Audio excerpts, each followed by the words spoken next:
Cambridge University graduate Jack Merritt has been named as the first victim of yesterday's London Bridge terror attack. The man who carried it out, Usman Khan, was a former prisoner convicted of plotting to bomb the London Stock Exchange. He had been free for almost a year and was wearing an electronic tag when he was shot dead by police after killing 2 people and injuring several others. The 28-year-old from Staffordshire was a student and personal friend of British Islamist extremist Anjem Choudhury.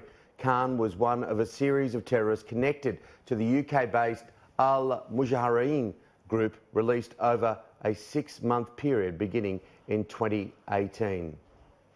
Questions have been raised to the UK government as to how Khan was freed from prison. Sky News reporter Jason Farrell has more details.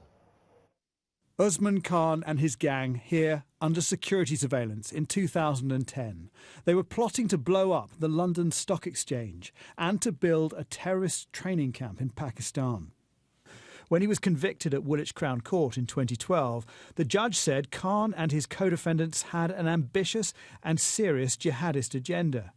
He added, "In my judgment, these offenders would remain, even after a lengthy term of imprisonment, of such significant risk that the public could not be adequately protected by their being managed on licence in the community." Not enough expertise exists anymore to put support measures and to monitor deceptive-natured individuals like Usman Khan.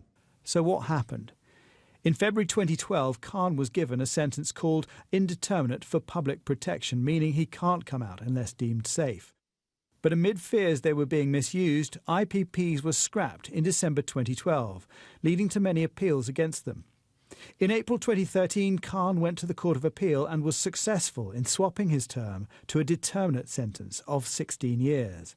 Under law at that time, he only needed to serve half his sentence and did not require a parole board to be released.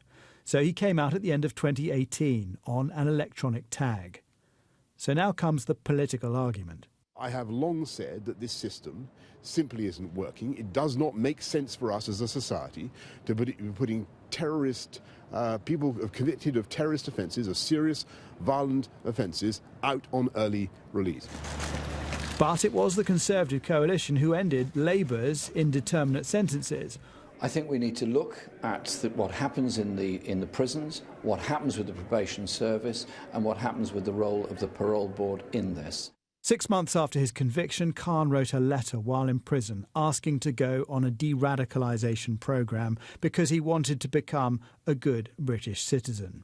It seems unlikely he was genuine, and this case poses a number of serious questions. This is all about risk assessment, the ability to determine risk at the point of sentencing. Does the judge have access to all the information the judge needs, including potentially secret intelligence? Secondly, calculation of risk at the point of release. And there may be difficult issues for MI5 and counter-terrorism police to share intelligence that they have with the parole board. But there are tricky issues here, because if someone's been in prison for a long time, it may be the amount of intelligence that the authorities hold on that individual is relatively low because they've been in prison. Others say issues around sentencing are a distraction from bigger issues. The current counter-extremism approach is very broad, and what I'm saying is that I think that where the gap lies is the fact that we are not doing enough to counter the hateful ideologies that underpin the motivations for many of these people who are either inspired to carry out terrorist attacks or are engaged in other forms of extremist behaviour in our country. And the lessons from how Khan went from jailed terrorist to someone able to kill may well impact on those still behind bars, due to be released.